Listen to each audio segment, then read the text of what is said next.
இந்த ஒரு மந்திரத்தை உதாரணத்துக்கு நவநிதி பதயே நமோ நமஹ, நவநிதி பதயே நமோ நமஹன்னு மட்டுமே சொன்னால் செல்வ வளம் சேரும், கடன் தொல்லை நிவர்த்தியாகும். அதுக்கப்புறம் ஷட்கோண பதயே நமோ நமஹங்கிறாரு. அப்படின்னா என்னென்னா 9 கோணங்களில் உறையக்கூடிய சண்முக கடவுளே போற்றி. நம்ம வீட்டில் 6 தீபம் ஏற்றுறோம், அந்த ஷட்கோண கோலம் போட்டு 6 தீபம் ஏற்றுறோம் பாருங்க. அப்போ இந்த மந்திரத்தை சொல்லலாம். ஓம் ஷட்கோண பதயே நமோ நமஹ, ஷட்கோண பதயே நமோ நமஹ. அவ்வளவு ஆற்றல் மிக்கிறது.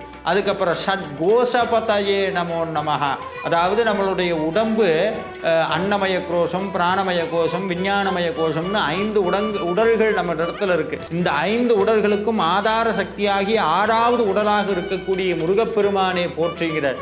இதை சொன்னா நோய் நிவர்த்தியாகும். சுபநிதி பதயே நமோ நமஹ. இந்த மந்திரம் ஒவ்வொன்றும் வீட்டில் சுப நிகழ்ச்சிகள் நடத்த